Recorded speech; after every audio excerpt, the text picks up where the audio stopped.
In the spring of 1703, the river Narva reached the Gulf of Finland through a low, waterlogged delta of islands and shifting channels. The land was marshy. The winds came hard off the Baltic. For much of the year, the river froze, and when the ice broke, it often flooded the flat ground. Small Finnish and Swedish settlements had existed here for generations, but no great city. To most European observers, the place looked unpromising, damp, exposed, and still contested. Yet on the 16th of May that year, according to the old calendar then used in Russia, work began on a small earthen fortress on one of the islands, later called Hare Island. The decision belonged to Tsar Peter Alexievich, the man history would know as Peter the Great. He was 30 years old. He had already been at war for nearly 3 years. The war was going badly. The most powerful army in northern Europe still held the surrounding provinces, and still he ordered the digging to begin. One hand, a later Russian account would say, laid the fortress while the other defended it. This is the story of how that decision became possible and of what it cost. To understand why a Russian Tsar would plant a new city on land he did not yet securely hold, we must go back a few years to the closing of the 17th century. Russia in the 1690s was a vast continental state. It stretched from the White Sea to the Caspian, from the borders of Poland to the edges of Siberia. It possessed great rivers, dense forests, and a large population of peasants bound to the land. What it did not possess was a reliable outlet to the Baltic Sea. The eastern shores of that sea, Ingria, Estonia, Livonia, belonged to Sweden. Sweden in those years was a great power. Its army was professional, well-drilled, and feared. Its kings had spent the previous century fighting and winning in Germany, Poland, and the Baltic. The Swedish Empire controlled the mouths of the rivers that Russia needed if it wished to trade freely with northern and western Europe. Peter had seen those western lands himself. Between 1697 and 1698, he had travelled through northern Europe on what became known as the Grand Embassy. He had worked in Dutch shipyards, studied fortification and gunnery, and observed the organisation of European states. He returned convinced that Russia must modernise its army, its navy, and its habits of government if it were to stand among the powers of Europe. Access to the Baltic was not a luxury, it was, in his view, a necessity. By 1699, he had found allies who shared an interest in reducing Swedish power. Denmark, under Frederick IV, wanted to settle old scores in the south. Augustus II, Elector of Saxony and King of Poland, wanted Livonia. Secret agreements were reached. Russia would strike at Ingria. The plan was to attack Sweden from 3 directions at once, while its young king, Charles XII, was still new to the throne. Charles had become king in 1697 at the age of 15. Many in Europe assumed he would be manageable. They were wrong. Sweden's position at the opening of the war rested on more than the reputation of its king. During the 17th century, the Swedish crown had built a military system capable of drawing trained manpower from a relatively small population and putting it into the field with unusual efficiency. The allotment system associated farms and districts with the support of soldiers and cavalrymen, creating units with strong local roots and a degree of continuity in peacetime. Officers and men trained within formations that could be mobilized rapidly when war came. The result was not an enormous army by continental standards. Sweden could not match the population of Russia or France. Its strength lay in organization, experience, and the ability to concentrate effective forces at important points. Swedish infantry had a reputation for aggressive attack. Cavalry was expected to close decisively rather than rely only on firearms at a distance. Discipline and confidence reinforced one another because the army had inherited a tradition of success.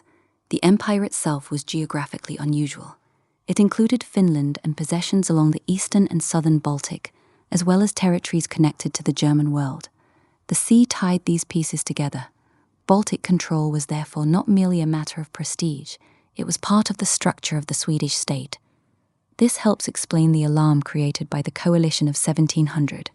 Denmark threatened from one direction, Saxony and Poland-Lithuania from another, and Russia from the east. A slower response might have allowed Sweden's enemies to combine their advantages. Charles instead attacked the coalition politically and militarily in sequence. The speed of those early victories created an impression that would shape the entire decade. To Sweden's enemies, Charles appeared dangerously difficult to bring to terms. To his soldiers, repeated success strengthened confidence in the methods they already knew. To Charles himself, the first years of the war offered little reason to believe that bold action would eventually meet a problem it could not solve. That is the larger setting of Narva. The Russian defeat was not simply an embarrassing beginning for Peter. It was a victory for an established Swedish military system over a Russian army still in transition.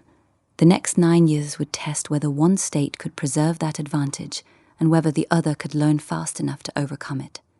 In the summer of 1700, the coalition moved. Danish forces entered the territories of Sweden's ally Holstein-Gottorp. Saxon troops crossed into Livonia and began a siege of Riga.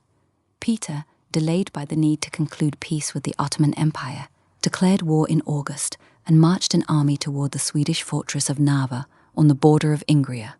The Russian force that arrived before Narva numbered, by most estimates, between 30 and 40,000 men. It included newly raised infantry regiments, some artillery, and the traditional elements of the Russian army. Peter himself was present for part of the siege. The fortress was strong, the season late, and the weather turning cold. Charles XII moved with startling speed. He first forced Denmark out of the war in a matter of weeks, landing near Copenhagen and compelling a separate peace in August. Then he embarked his army and sailed for the eastern Baltic.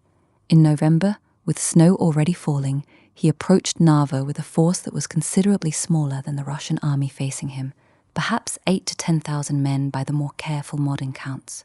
On the 30th of November, in a driving snowstorm, the Swedish army attacked. The Russian positions were incomplete. Command was divided. Many of the newer regiments had never been in a major battle. When the Swedish infantry came out of the snow and struck the Russian lines, the defense began to break. Some foreign officers in Russian service fought hard. Many of the native troops did not hold. By the end of the day, the Russian army had been shattered. Thousands were killed or captured. Nearly all the artillery was lost. Peter himself had left the army a short time before the battle, leaving command to others. The defeat was complete. Yet even Narva contained details that complicated the simple picture of Russian collapse. Some of the newer Guards formations resisted more effectively than other units. Parts of the army continued fighting while command and communications failed around them. The disaster revealed unevenness rather than a single uniform level of incompetence.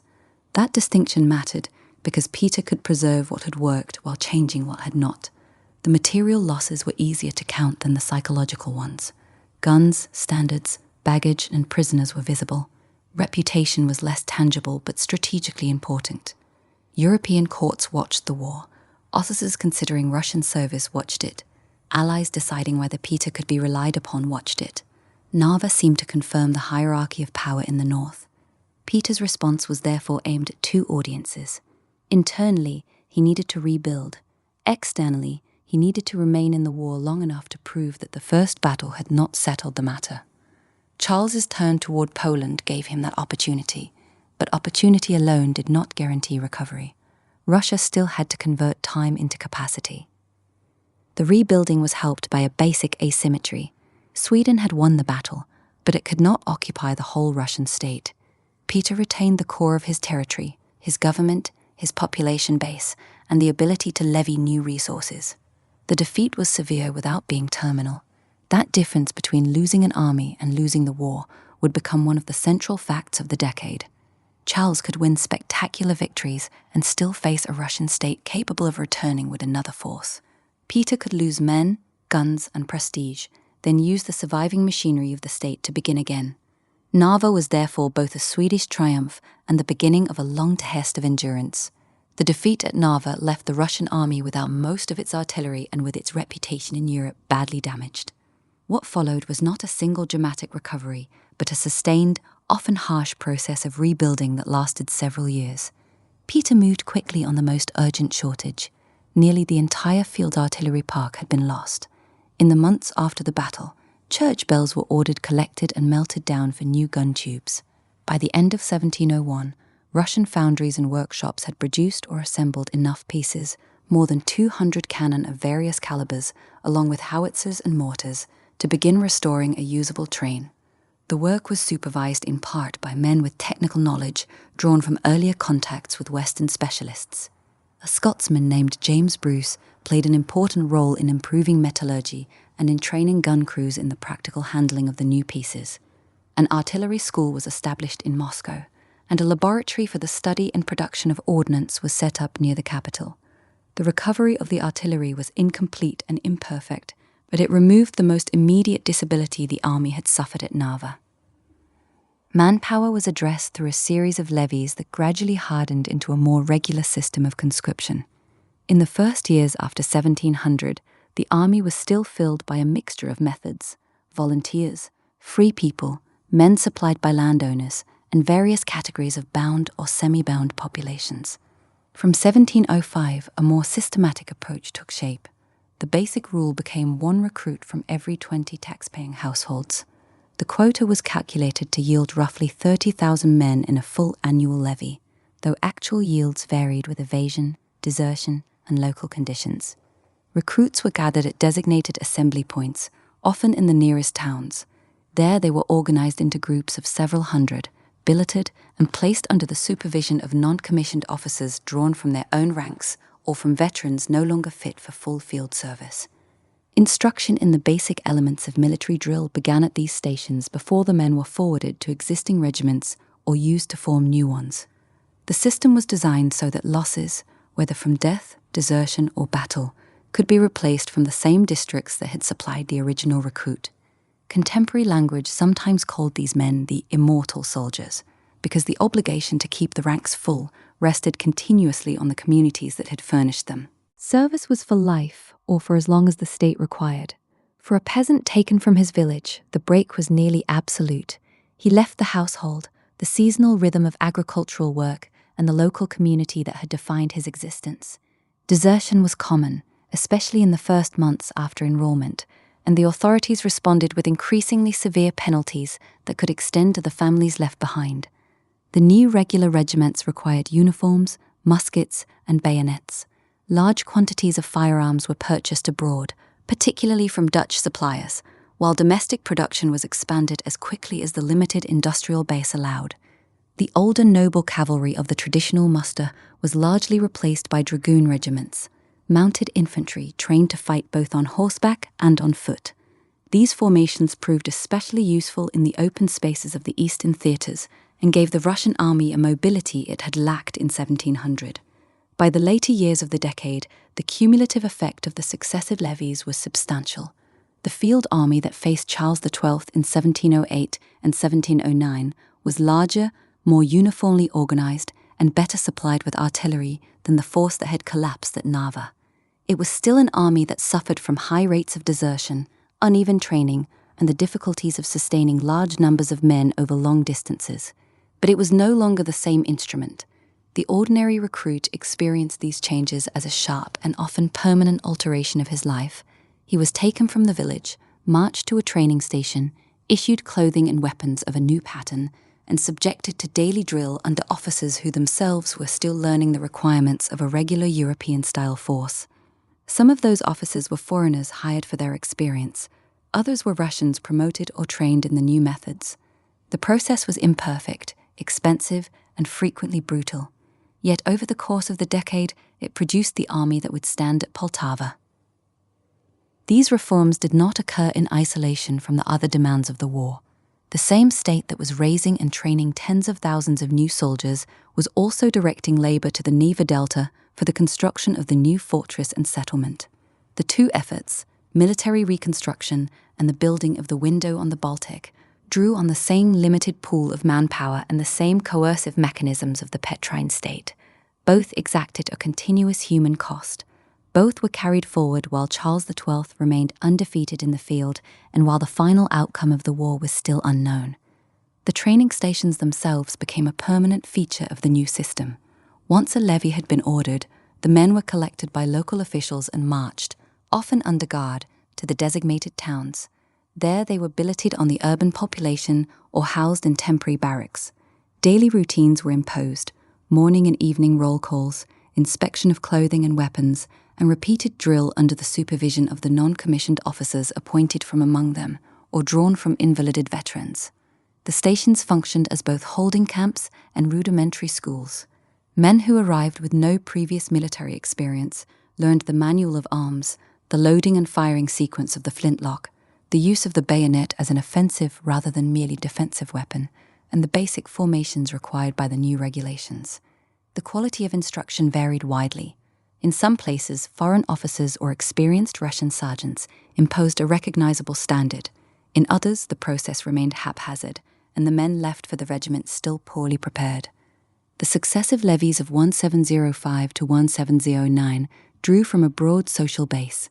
The majority of recruits were peasants from the tax-paying households of the central and northern provinces, but the system also reached into the towns and, in earlier years, into categories of free people and itinerants. Landowners were required to supply men according to the size of their holdings. Communities as a whole bore the collective responsibility when individual households failed to produce a recruit. The actual numbers raised each year fell short of the theoretical yield of 30,000. Evasion, substitution of unfit men, and desertion on the road to the stations reduced the totals. Even so, the cumulative intake over the pre-Poltava years was large enough to rebuild and expand the field army despite continuous losses. The officer corps presented a parallel problem. In the first years after Narva, Peter continued to recruit foreign specialists, Germans, Scots, Dutch, and others, who brought experience of Western drill, fortification, and gunnery. At the same time, pressure was applied to develop a native Russian officer class. Young nobles were ordered into service. Some were sent abroad for training. Others were promoted from the ranks or from the guards regiments on the basis of demonstrated competence. The process was uneven. Many foreign officers remained essential for technical arms, particularly the artillery. Russian officers of the new generation were still learning the habits of regular command.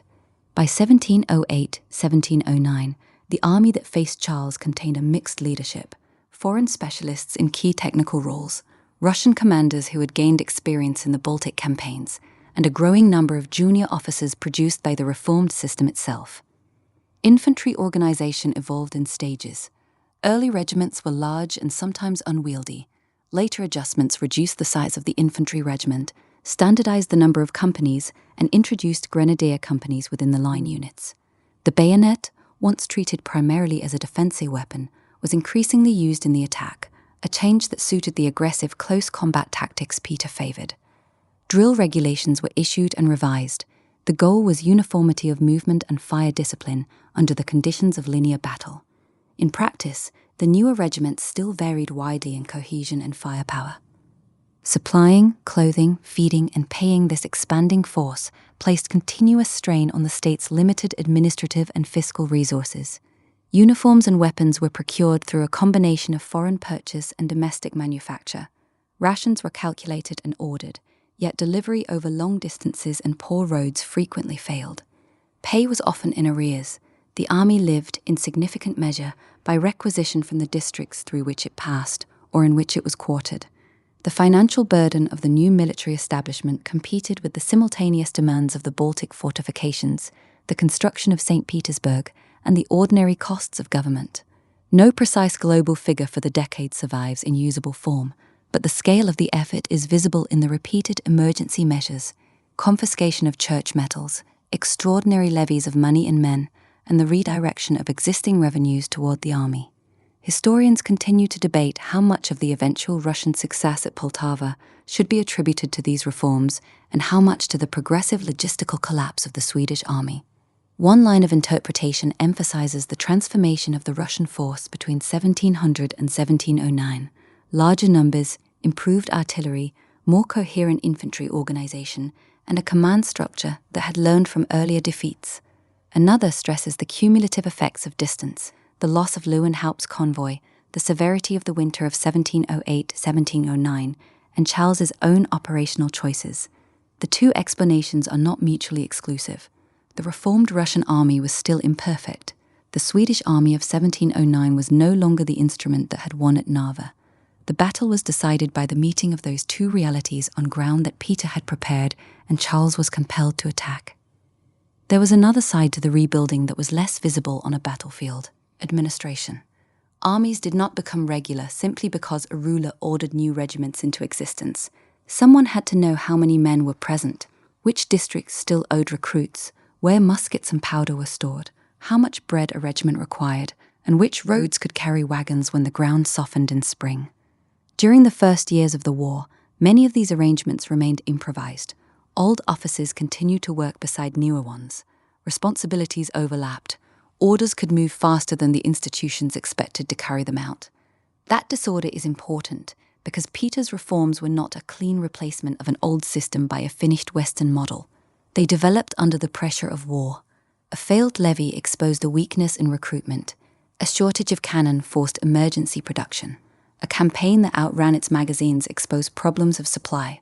Solutions were tried, revised, and sometimes abandoned. The army that emerged by 1709 was therefore the product of repeated adjustment as much as of deliberate design. The burden fell far beyond the men who entered the ranks. A recruit represented labor removed from a household that still had fields to cultivate, taxes to meet, animals to tend, and obligations to a landlord or community. When the state demanded another man to replace one who had deserted or died, the loss was transferred back to the village. The same was true of horses, carts, grain, cloth, leather, and money. Military reform reached into ordinary life through lists, quotas, collections, and requisitions. For officers, too, reform meant a change in expectations. Noble status still mattered, but service increasingly required practical competence. Fortification, artillery, navigation, engineering, and drill were technical subjects. Peter's willingness to employ foreigners reflected the shortage of trained specialists, but dependence on them was never meant to be permanent. Russians learned beside them, sometimes resentfully, sometimes successfully. The Guards regiments became important schools of command and service. Experience accumulated through the Baltic campaigns, where officers could learn in smaller operations before facing Charles's main army.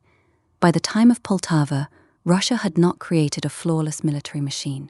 It had created something more useful, an army capable of learning, replacing losses, coordinating infantry, cavalry, and artillery, and continuing to function after setbacks.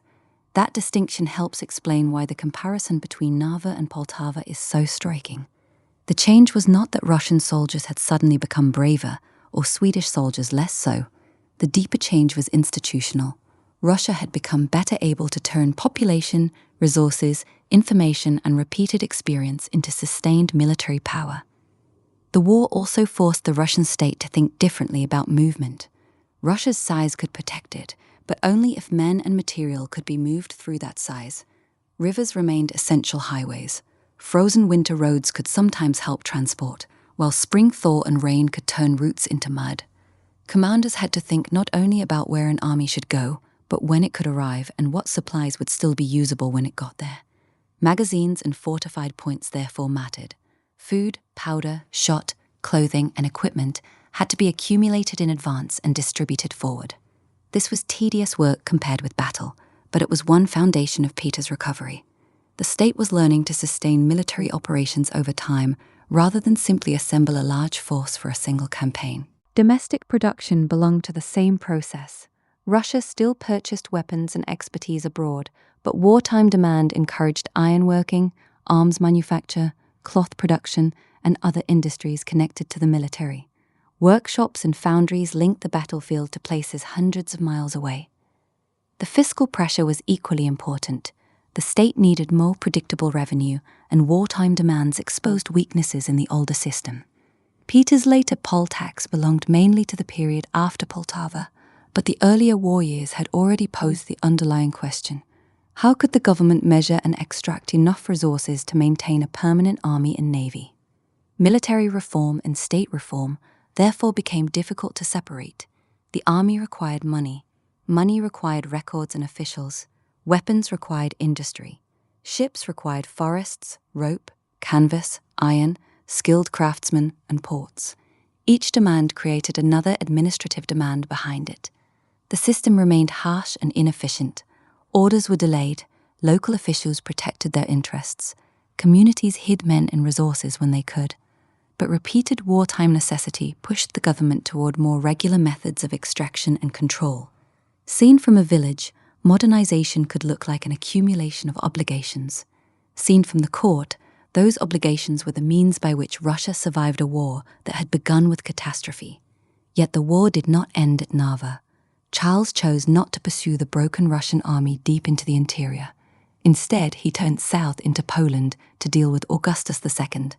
That decision gave Peter time. In the autumn of 1702, Russian troops under Boris Sheremetev and others began to take Swedish positions along the Neva. The fortress of Noterburg, which controlled the entrance to Lake Ladoga, fell after a siege and was renamed Schlüsselburg, Key Fortress. With the river in Russian hands, Peter could look downstream toward the Gulf of Finland. It was there, in the spring of 1703, that he chose to begin his city. The site was still within range of Swedish counterattack. The ground was poor. Labour had to be conscripted from distant provinces and marched north, often with inadequate food and shelter.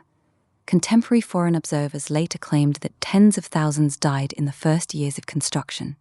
Modern study of the surviving records suggests the true number was lower, though still severe, perhaps in the range of 13,000 to 18,000 over the first decade, a heavy toll by any measure. The city rose on piles driven into the marsh, on the forced work of peasants, soldiers, and prisoners. Peter ordered a small wooden house for himself near the new fortress. He watched the work. He intended the place not merely as a military outpost, but as a capital oriented toward Europe, a window, as later writers would call it, on the west. At the moment the first earthworks were dug, that window was still only a claim. Charles XII remained undefeated. The Swedish army was still the most dangerous in the north. The war was far from over. But the decision had been made. The site Peter chose in 1703 was defined by water and low ground. The Neva is a short river. It carries the outflow of Lake Ladoga, the largest lake in Europe, westward into the Gulf of Finland. In its final stretch, the river spreads into a low, branched delta of islands, channels, and marshy banks.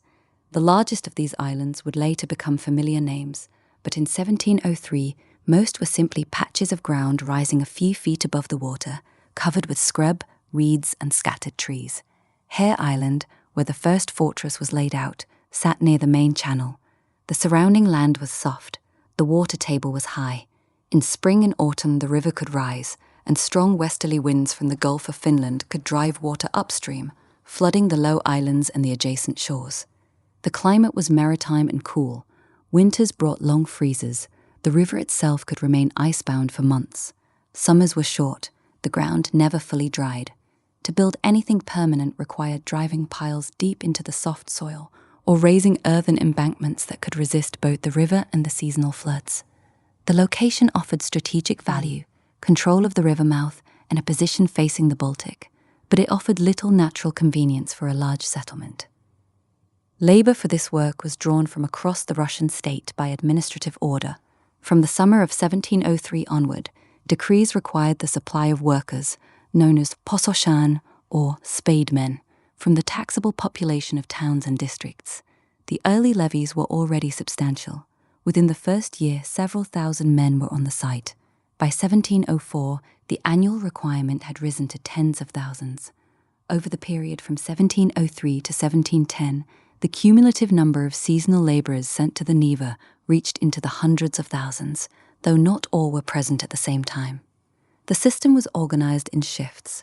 Workers were required for the warmer months, originally in 3 successive 2-month turns between late March and late September.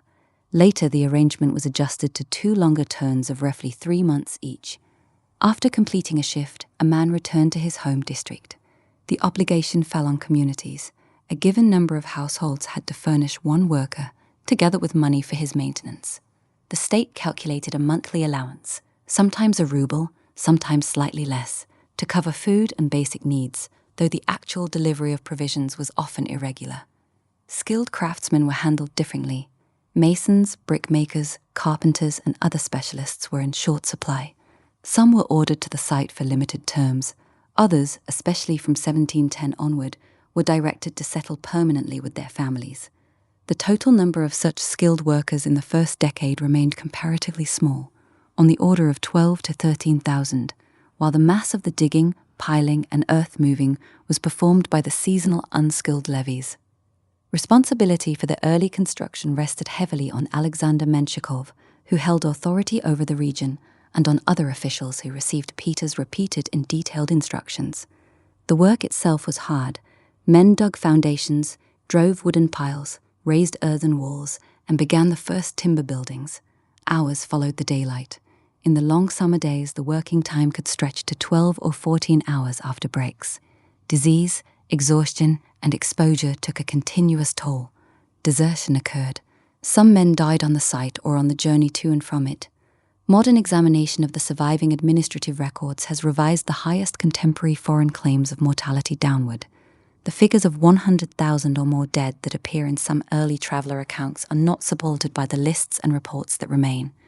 A more careful accounting suggests that overall mortality among the recorded workforce in the first decade was severe, but closer to the ordinary harsh rates of the period, perhaps 6 to 8% annually among those who can be traced, yielding a cumulative total in the low tens of thousands rather than the catastrophic numbers once repeated. Even at that lower estimate, the cost remained heavy. The city was built by coerced seasonal labour drawn from a rural population already burdened by taxation, recruitment for the army, and the other demands of a state at war. The same coercive machinery that filled the ranks of the reformed army after Narva also supplied the diggers and craftsmen of the Neva. Both efforts ran simultaneously through the middle years of the decade. Both depended on the ability of the central government to reach into distant districts, extract men, and move them to the frontiers of the war. The fortress and the settlement that grew around it were not the product of voluntary migration or gradual urban growth. They were the product of administrative will exercised under wartime pressure on a difficult site. By the time Charles XII turned his army eastward in 1708, the new settlement on the Neva already existed as a physical fact, still rough, still vulnerable, still consuming labour and resources, but no longer a mere intention. Its survival, like the survival of the reformed army, would be tested by the campaign that followed. The ground itself dictated the methods of construction. The islands of the delta rose only a few feet above the ordinary water level.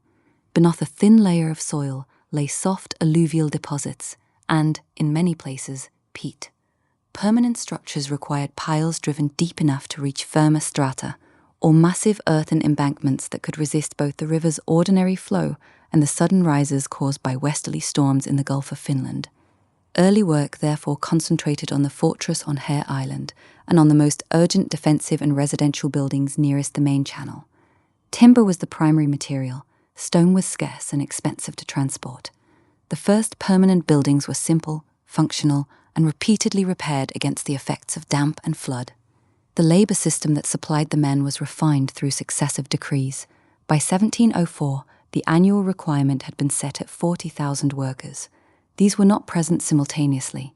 The construction season was divided into shifts so that a continuous but rotating workforce remained on the site from early spring until autumn. Communities were assessed according to the number of taxable households. The quota varied from year to year and from district to district, sometimes one man from 9 households, sometimes from 16. The men were expected to bring their own basic tools where possible.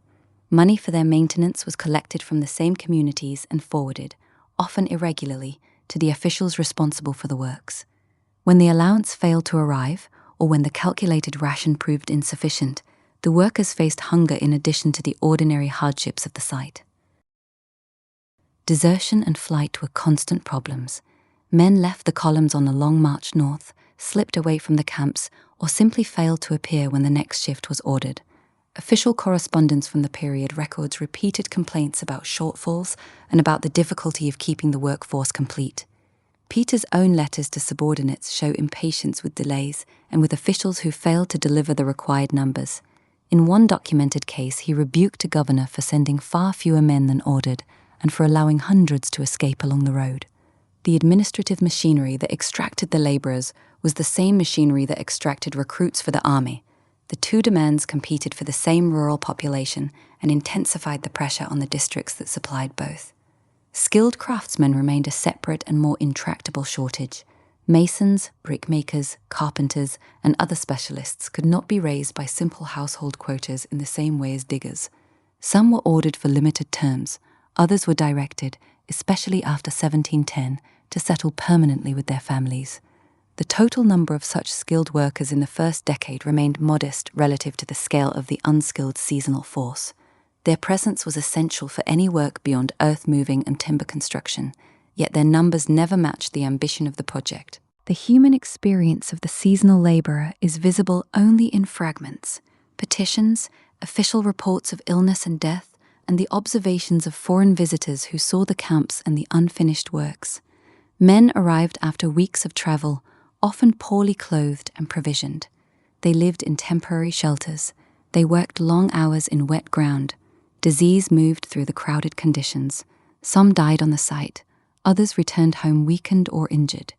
The higher mortality claims made by contemporary foreign observers have not been confirmed by the surviving administrative lists, yet the lower, archivally grounded estimates still represent a continuous and heavy cost. The city that would later symbolize Russia's opening to Europe was raised, in its first years, by men who had no choice in the matter and whose individual fates are only rarely recorded by name. The parallel with the military recruitment system was exact. The same rural districts that sent sons and laborers to the army also sent men to the Narva. The same administrative orders, the same collective responsibility of communities, and the same coercive enforcement underpinned both efforts. By the time the Swedish army turned south into Ukraine in 1708, the settlement on the Narva had already consumed years of forced labor and remained unfinished. Its survival as a permanent Russian presence depended on the outcome of the campaign that was about to begin. The Narva project also belonged to a wider contest over what control of the Baltic actually meant. Possessing a river mouth was not enough. A Baltic power needed fortifications, docks, warehouses, ships, navigable channels, and secure routes connecting the coast to the interior. Peter's interest in shipbuilding during the Grand Embassy had made this plain. The new settlement was therefore tied from the beginning to naval as well as urban ambitions. The river offered advantages hidden by the misery of the ground. It connected the Gulf of Finland with Lake Ladoga and, through the waterways beyond, with the Russian interior. Timber, hemp, tar, iron, grain, and other materials could move toward the coast. Imported goods and technical specialists could move in the opposite direction. What looked on a map like a wet and inconvenient edge of the state could become, if held and developed, a hinge between inland Russia and the Baltic world. That strategic logic did not make daily construction easier. Flooding repeatedly reminded the builders that the city had been planted on a delta rather than on stable high ground. Channels had to be understood, banks strengthened, foundations adapted, and buildings repaired. Early St. Petersburg was not one continuous urban space. It was a collection of works spread across islands and riverbanks. Fortress, yards, houses, storehouses, workshops, roads, landing places, and temporary settlements connected as much by water as by land. The contrast between Peter's ambition and the physical reality could be extreme. The ruler imagined an outward-facing capital. Laborers encountered mud, cold water, insects, damp shelter, shortages, and long periods away from home. Officials saw quotas, communities saw missing men, engineers saw piles, embankments, and lines on plans. The men doing the digging saw the next stretch of earth that had to be moved before daylight failed. It is difficult to recover those laborers as individuals. The surviving record is strongest where the state was strongest. Orders, counts, payments, shortages, petitions, and reports. That imbalance itself tells us something. Early St. Petersburg was documented as a problem of administration and construction long before most of the people who built it could leave personal accounts of their own. The famous image of a window on Europe can therefore be useful only if we remember both sides of it. From Peter's perspective, the city represented access, naval strength, commerce, diplomacy, and a new political orientation. From the perspective of many who supplied its labor, it represented another demand from a wartime state already taking recruits, taxes, provisions, and transport. The same project could be strategic achievement and human burden at once. There was also a naval dimension to the struggle for the Narva. Sweden's power was inseparable from the Baltic. Sea routes connected provinces and carried troops, supplies, and information. If Russia intended to remain at the mouth of the Narva, fortifications alone would not be enough. It needed vessels, docks, yards, warehouses, and trained crews. Peter had already pursued naval construction during the Azov campaigns. The Baltic gave that interest a new theatre. Small craft could be used before Russia possessed a mature fleet. Shipyards and naval facilities developed alongside the settlement, and the Admiralty became both an industrial centre and a symbol of the connection between St. Petersburg and sea power. Shipbuilding multiplied the state's demands. Timber had to be selected and transported. Iron fittings, anchors, rope, tar, canvas, and guns came from different regions in trades. Skilled shipwrights were scarce, so foreign expertise mattered while Russian workers learned. Sailors had to be trained for a service with little precedent on this scale in Muscovite Russia. The Baltic fleet did not appear fully formed. Its growth was gradual and uneven, like the armies. Yet the commitment changed the meaning of the war. Russia was not merely trying to possess coastline, it was building institutions intended to use that coastline permanently. For Sweden, every Russian fortification, dock, and vessel on the Narva made restoration of the old Baltic arrangement more difficult. The contest over St. Petersburg was therefore larger than one marshy settlement. It concerned whether Russia's arrival on the Baltic would be temporary or structural. While the first earthworks rose on Haya Island, the wider war continued on two separate tracks. In the Baltic provinces, Russian forces pressed their advantage.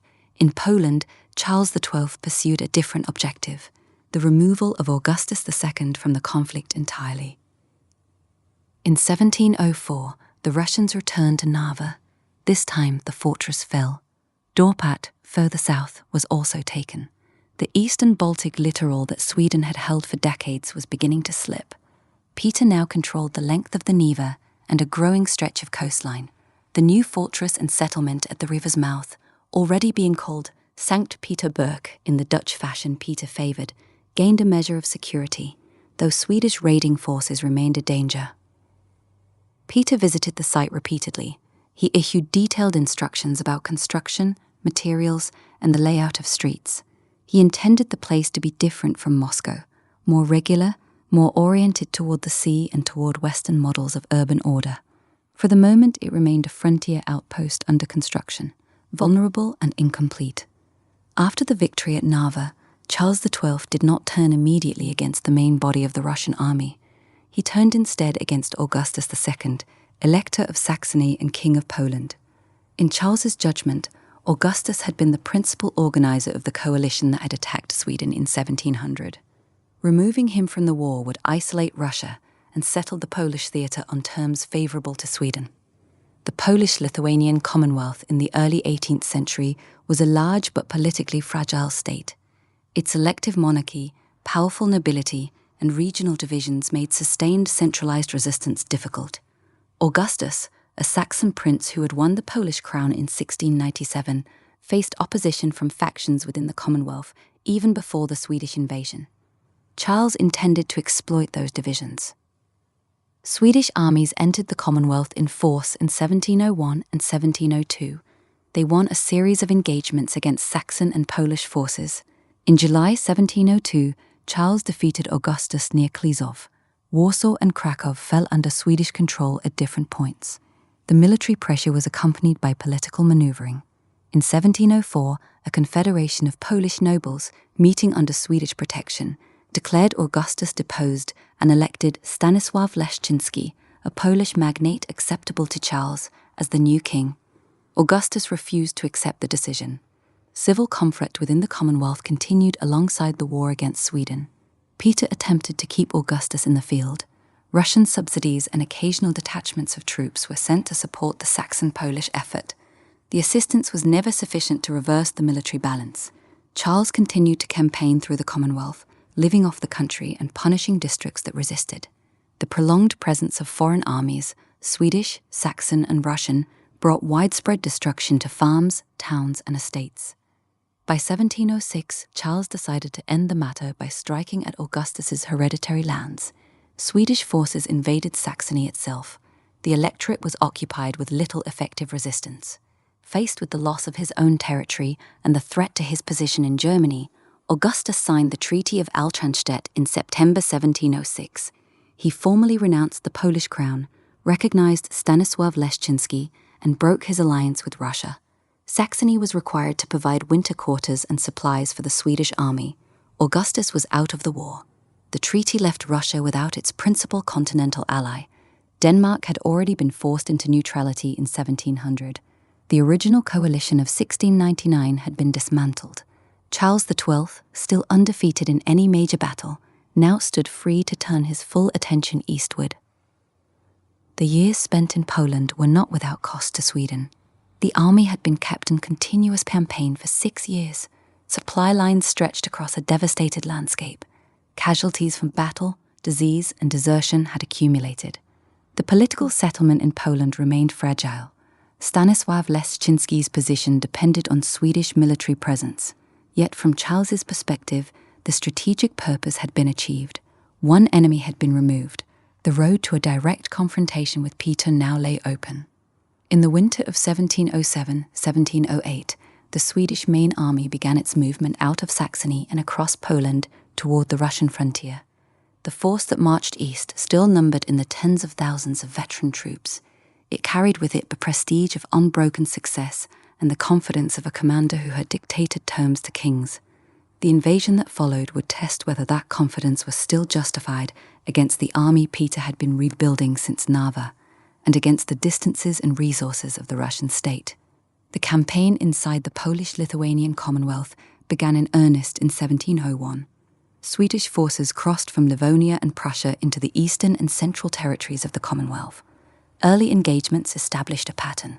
The Swedish army, smaller in numbers but highly disciplined and experienced, repeatedly defeated larger but less cohesive Saxon and Polish formations.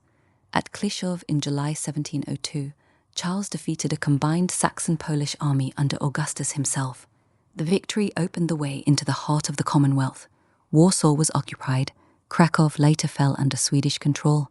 The military success was not continuous occupation of the entire country. The Commonwealth was too large and too fragmented for that, but it was sufficient to keep Augustus's forces on the defensive and to demonstrate that Swedish arms remained dominant. Polish politics amplified the effects of military defeat. The Commonwealth's elective monarchy and the extensive privileges of the nobility, Szlachta, meant that a king who lost battles quickly lost political support. Factions that had opposed Augustus's election in 1697, or that simply sought advantage in the chaos, found an opportunity in the Swedish presence. In 1704, a confederation of nobles, meeting under Swedish protection at Warsaw, formally declared Augustus deposed and elected Stanisław Leszczyński, a Polish magnate from a prominent family, as the new king. The election was not the product of a free and general consensus. It reflected the power of Swedish arms and the willingness of a significant portion of the nobility to accept a candidate who might end the devastation. Augustus refused to recognize the decision. The result was a civil conflict layered on top of the foreign war. Some Polish forces continued to fight for Augustus. Others accepted Leszczyński, and many districts simply tried to survive the passage of successive armies. The civilian population experienced the war as a succession of requisitions, billeting, and occasional violence. Swedish, Saxon, Russian, and various Polish contingents all lived off the land. Farms were stripped of grain and livestock. Towns were forced to provide quarters and contributions. The cumulative effect over 6 years of campaigning was widespread economic damage across large parts of the Commonwealth. Contemporary accounts and later local records describe depopulated villages, abandoned fields, and the breakdown of ordinary administration in the most heavily contested regions. Peter's attempts to keep Augustus in the war took the form of subsidies and limited military detachments. Russian money and occasional troops helped Augustus maintain a presence, but they were never sufficient to reverse the military balance against Charles. The Swedish king's decision in 1706 to invade Saxony itself was the logical culmination of the strategy. By striking at Augustus's hereditary electorate, Charles forced the issue. Saxony was occupied with little effective resistance. The Treaty of Altrandstedt that followed in September 1706 was dictated by Swedish military success. Augustus renounced the Polish crown, recognized Leszczyński, and broke his alliance with Russia. Saxony provided winter quarters and supplies for the Swedish army. The principal continental ally of Russia was removed. The political settlement in Poland remained fragile. Leszczyński's authority depended on the continued presence of Swedish forces. Large parts of the nobility never fully accepted him. When Charles later turned east into Russia, the Polish theatre did not become a stable Swedish rear area. It remained a zone of contested loyalties and residual fighting. For Charles, however, the strategic purpose of the Polish years had been achieved. One enemy had been eliminated. The army that had spent 6 years living and fighting in the Commonwealth was now free, at least in theory, to settle the war with Peter. A cost to that army was real. Continuous campaigning, disease, desertion, and the attrition of long supply lines had reduced its numbers and exhausted its logistical margins. The prestige of unbroken victory remained, but the instrument that carried that prestige was no longer as strong as it had been in 1701. The invasion of Russia would test both the reputation and the remaining strength of the force that had dictated terms in Poland and Saxony. The Commonwealth through which Charles campaigned was not merely a corridor between Sweden and Russia. It was one of Europe's largest political communities, governed through institutions that made consensus powerful but decisive central action difficult. The king was elected. Noble assemblies guarded local privileges. The same could be paralyzed by political conflict. Magnate families maintained networks of clients and regional influence that could rival the authority of the crown. This mattered to Charles because military victory did not automatically produce political obedience. Taking Warsaw did not mean controlling the Commonwealth. Defeating Augustus did not mean that every noble accepted Leszczynski. Armies could occupy roads and cities, but allegiance remained fragmented. Confederations formed, counter-confederations answered them, and local calculations shifted with the movement of troops. For ordinary communities, those constitutional distinctions offered little protection from campaigning armies. A regiment needed bread whether the district supported Augustus, Leszczynski, Peter, or no one at all. Horses required forage, officers required quarters. Contributions could be demanded in cash or goods. When several armies crossed the same region in succession, the burden multiplied. A farm stripped by one force could be visited again by another before it recovered. The Polish years also changed Charles's strategic position in a less obvious way. Victory encouraged the belief that political problems could be solved by persistent military pressure. Denmark had been forced out quickly. Augustus had eventually been compelled to surrender his crown. Each success reinforced the logic of continuing until the principal opponent accepted Swedish terms. But Russia presented a different problem. Peter could retreat into a territory far larger than Saxony. He could lose towns without losing the state. He could replace men on a scale that Sweden could not easily match. And he did not need to preserve every district from devastation in order to continue the war. The methods that had brought Charles success in Poland therefore entered Russia carrying assumptions that the geography and resources of the new theatre would test severely.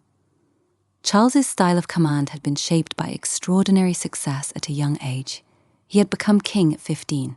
Personal austerity, willingness to share hardship, and physical courage strengthened his authority with soldiers who repeatedly saw him near danger.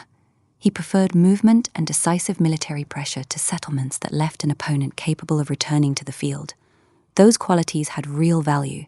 Speed helped force Denmark from the war. Aggression produced victory at Narva. Persistence eventually broke Augustus's position. But strengths can become constraints when circumstances change. A commander accustomed to making opponents yield through pressure may be reluctant to withdraw merely to preserve his army. Peter's experience had been different. Narva taught him what his army could not yet do. By 1708, he was willing to avoid the kind of early decisive battle Charles wanted. Russian forces could surrender space, remove supplies, harass detachments, fortify positions, and wait. The contrast should not become caricature. Both rulers could be aggressive, patient, reckless, and practical at different moments. But Russia's strategic depth rewarded delay.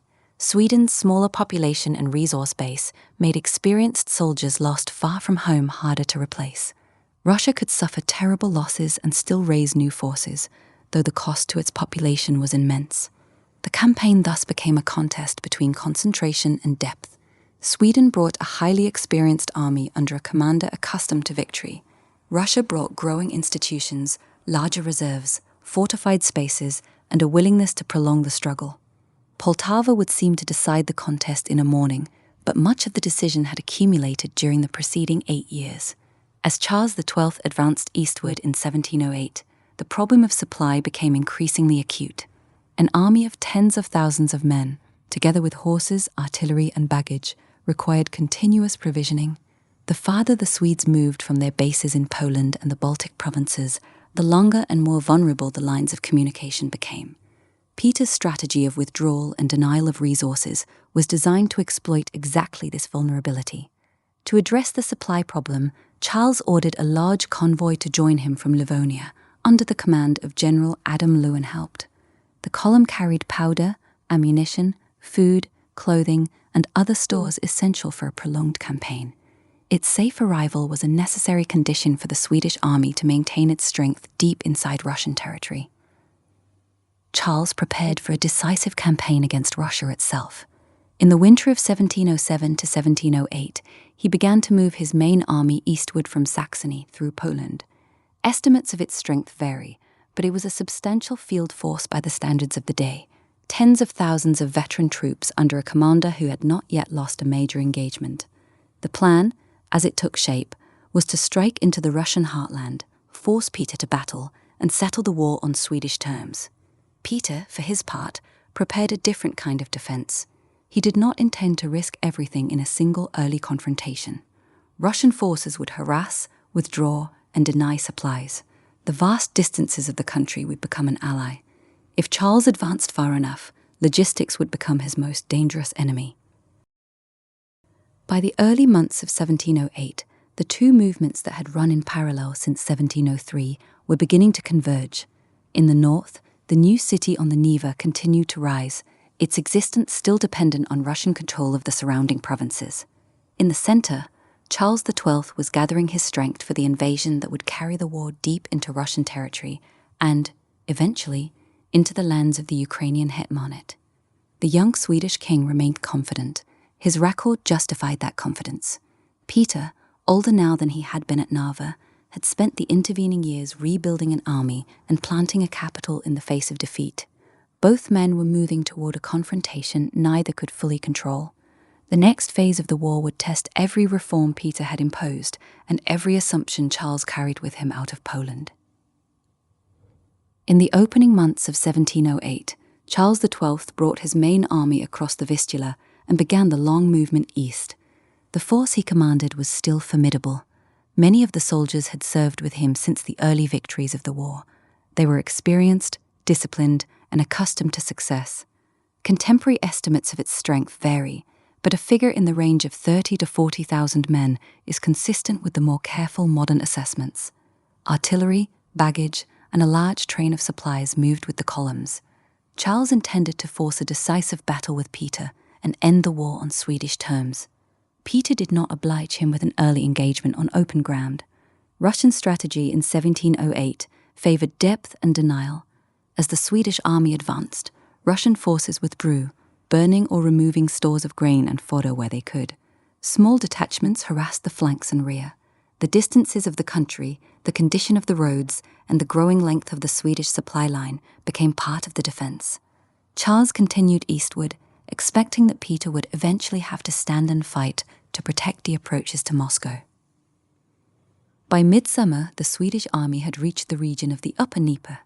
Here Charles faced a choice. One path led more directly toward Moscow. Another turned south into the lands of the Ukrainian hetmanate, where the country was reported to be richer in supplies and where political complications might work to Sweden's advantage. Charles chose the southern route. The decision has been debated ever since. Some later observers saw it as a critical error that drew the army away from its main objective and into a theater where logistics would prove even more difficult. Others have argued that the direct road to Moscow was already being stripped of resources and that the Ukrainian lands offered the better immediate prospect of feeding the army. What is clear is that the turn south changed the character of the campaign. Lewenhaupt's troops fought stubbornly. The engagement lasted most of the day and involved repeated attacks and counterattacks in wooded and broken ground. By evening, the Swedish force had been driven from its positions. A large part of the wagon train was captured or destroyed. Lewenhaupt succeeded in extricating several thousand of his men and later joined Charles farther south, but the bulk of the supplies the main army had been counting on never arrived. The loss at Lesnaya was not a complete annihilation of the Swedish detachment, yet its strategic effect was severe. Charles's army was already operating at the end of a long and tenuous supply line. The destruction of the convoy meant that the Swedes would have to live more heavily off the country they were entering, at a season when the harvest was ending and the weather was turning. It was in this context that Charles made the decision to turn south into the Ukrainian hetmanate, rather than continue directly toward Moscow. The reasons have been examined by historians ever since. One consideration was logistical. The lands to the south were reported to be richer in grain and forage. Another was political. The Ukrainian hetman Ivan Mazepa had indicated willingness to abandon his long alliance with Peter and to bring Cossack forces and local resources over to the Swedish side. A third was operational. Continuing the direct advance toward Moscow in the autumn, with the supply column lost and the Russian army still intact, appeared increasingly hazardous. Whatever the precise balance of motives, the turn south changed the geography of the campaign. Instead of the roads and resources of the central Russian provinces, the Swedish army would now operate in the steppe and forest steppe of left bank Ukraine, farther from any secure base and dependent on the cooperation of local elites whose reliability remained untested. The battle at Lesnaya and the subsequent change of direction marked the point at which the Swedish invasion began to lose the initiative it had carried since crossing the Vistula. The army that continued south was still dangerous, still commanded by a general of proven skill, but it was an army whose margin for error had narrowed sharply. Leeuwenhoop's column was not a minor detachment. It carried the principal reserve of powder, ammunition, food, and equipment that the main Swedish army would need if the campaign continued into the autumn and winter far from its bases. The wagons represented the difference between an army that could still operate with a margin of supply and one that would be forced to live almost entirely off the country it entered. Contemporary estimates of the convoy's size vary, but it was large enough that its safe arrival was treated as a necessary condition for the continued advance. When Peter concentrated forces against it in late September 1708, he was striking at the logistical foundation of the entire Swedish campaign. The ground around Lesnaya was wooded and broken. The fighting that followed was not a formal linear battle of the type preferred by both armies in open country. Swedish units, protecting the wagons, were forced to fight in conditions that limited their usual cohesion and firepower. Russian attacks came from more than one direction. The engagement lasted most of the day. By evening, the Swedish force had been driven from its positions. A substantial portion of the wagon train was captured or burned. Leeuwenhoop succeeded in bringing several thousand of his men south to join Charles, but the material that the main army had been counting on did not arrive. The immediate operational effect was severe. Charles's army was already operating at the end of a long and increasingly tenuous line of communication. The loss of the convoy meant that powder and food reserves were now limited to what the army itself carried and what could be taken from the surrounding districts. The season was late. The harvest was ending. Forage for the horses would become scarcer with every week. The margin for error that had accompanied the earlier stages of the invasion had narrowed sharply. After Lesnaya, Charles faced a set of constrained choices. Continuing the direct advance toward Moscow in the autumn, with the supply column destroyed and the Russian army still intact, carried obvious risks of isolation and attrition. Withdrawal westward toward the Baltic provinces or Poland would have preserved the remaining force, but would have surrendered the strategic initiative and left the original objectives of the campaign unachieved. The southern alternative, movement into the Ukrainian hetmanate, offered the prospect of richer agricultural resources and the possible support of Mazepa. It also carried the risk of operating still farther from any secure base and of depending on local cooperation whose reliability had not been tested in battle. The decision to turn south was therefore made under pressure rather than from a position of strength. It reflected the cumulative effects of distance, the failure of the Livonian convoy, and the continuing ability of the Russian army to refuse a decisive engagement on open ground while denying supplies. Later debate has focused on whether the turn itself was the critical error or whether the deeper problem lay in the original decision to invade Russia with an army whose logistical reach was already near its limit.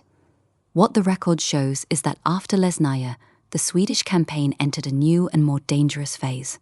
The army that continued south was still commanded by a general of proven skill and still capable of hard fighting, but it was an army whose freedom of action had been reduced by the loss of its principal reserve of supply. The battle at Lezhnaya did not destroy Charles's force. It did, however, remove the material margin that might have allowed him to sustain a prolonged campaign deep inside Russian territory on his own terms. From that point forward, the Swedish army would operate under conditions of increasing scarcity, while the Russian army continued to draw on the larger reserves of manpower and territory that Peter had been organizing since the disaster at Narva. Logistics in this campaign were not a secondary matter that followed strategy. They shaped what strategy was possible. A horse consumed forage every day, whether a battle was fought or not. Infantry needed bread or grain. Powder had to remain dry. Shoes wore out. Wagons broke. Draft animals weakened. A road that looked passable in summer could become a ribbon of mud after rain, slowing an entire column to the pace of its heaviest vehicles.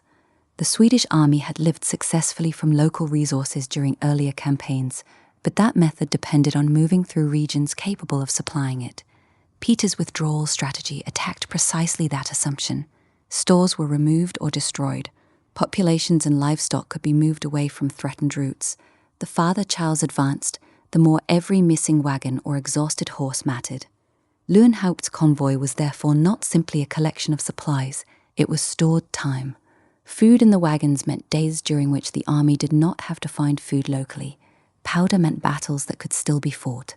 Replacement equipment meant that ordinary losses from marching did not immediately reduce combat power. When much of that reserve disappeared at Lezhnaya, Charles lost options as surely as he lost material. This is why later arguments over the decision to turn south can become misleading if treated as a single dramatic choice made in isolation. By then, earlier choices and losses had already narrowed the field. The army was deep inside hostile territory. Winter was approaching. The expected convoy had failed. Peter's main force remained intact. Ukraine offered possibilities, but it was chosen from a shrinking set of possibilities. The Ukrainian hetmanate that Charles entered in the autumn of 1708 occupied a complicated position within the Russian state. Since the mid-17th century, the Cossack territories east of the Dnieper had been linked to Moscow by treaty arrangements that preserved a degree of local autonomy under an elected hetman. The hetmanate maintained its own administrative structures, its own Cossack military organization, and a distinct political culture shaped by decades of warfare among Muscovy, Poland, and the Ottoman Empire. Ivan Mazepa had held the office of hetman since 1687. For most of that time, he had cooperated with Russian policy, participating in campaigns against the Crimean Tatars and maintaining the formal relationship with the Tsar. By the middle years of the Great Northern War, that relationship had come under strain. Peter's demands for troops, supplies, and greater administrative integration pressed against the traditional privileges of the Cossack elite. Russian garrisons and officials were more visible in Ukrainian towns. The prolonged war increased the burden of requisitions. Mazepa, now advanced in age and experienced in the shifting alliances of the region, concluded that continued subordination to an increasingly centralized Russian state offered diminishing protection for the hetmanate's autonomy. In 1708, he opened secret communications with Charles XII. The precise terms he offered and the scale of support he promised remained partly obscured by the destruction of records and by later partisan accounts.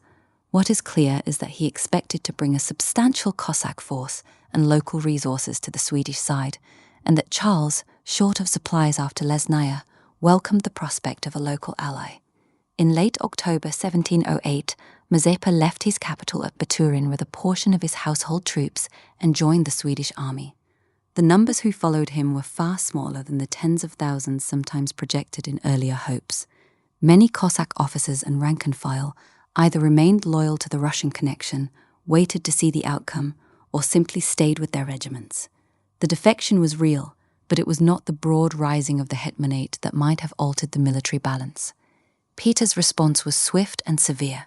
Russian forces under Alexander Menshikov moved against Baturin. The town was taken, its fortifications destroyed, and the political message delivered without ambiguity. Open alignment with the invader would be punished. A new hetman acceptable to the Russian government, Ivan Skoropadsky, was installed. Mazepa's action had added a Ukrainian dimension to the war. yet it had also triggered a tightening of Russian control over the hetmanate. For Charles, the limited practical results of the defection compounded the difficulties created by the loss of Leeuwenhoek's convoy. The Swedish army continued south, now operating in a country whose political leadership was divided and whose resources were being contested by both sides. Mazeppa remained with Charles until after Poltava, sharing the retreat into Ottoman territory, where he died in September 1709. His decision and its consequences became a lasting point of contention in the historical memory of the region, interpreted in official Russian narratives as betrayal, and by others as an attempt to preserve a threatened autonomy in the face of centralizing power. The political landscape of left bank Ukraine in the winter of 1708 to 1709 was therefore one of fractured loyalties, military occupation, and competing claims on the population's resources. It was into this landscape that the Swedish army, already weakened by the loss of its supply column and by the length of its march, now had to settle for the winter. The hetmanate that Mazeppa governed was a polity shaped by the mid-17th century wars and by the successive treaties that had bound the Cossack territories east of the Dnieper to Moscow. It retained its own administrative hierarchy, its own system of regimental districts, and a military organization based on the Cossack host. The senior officers, the starshina, formed a distinct elite that controlled land, offices, and the distribution of privileges. The hetman stood at the apex of this structure, elected in theory by the Cossack council, but in practice dependent on both internal support and the approval of the Russian government. Autonomy was real but conditional. Russian garrisons, resident officials, and the right of the Tsar to confirm or remove the hetman limited the scope of independent action. Mazeppa had navigated this system successfully for 2 decades. He had cooperated in the campaigns against the Crimean Tatars, maintained the formal relationship with Moscow, and used his position to consolidate the authority of the starshina elite. The prolonged demands of the Great Northern War changed the balance. Peter required increasing numbers of Cossack troops for service far from their home districts, imposed heavier requisitions, and pressed for greater administrative uniformity. The traditional exemptions and privileges of the hetmanate came under pressure. For Mazeppa, and for portions of the starshina, the cumulative effect appeared to threaten the political and social order they had maintained since the 1680s. The decision to open negotiations with Charles was therefore the product of a calculated assessment rather than a sudden impulse. Mazeppa appears to have concluded that a Swedish victory, or at least a serious weakening of Russian power, offered the better prospect for preserving the hetmanate's autonomy. The scale of the support he could actually deliver proved far smaller than the hopes that accompanied the defection.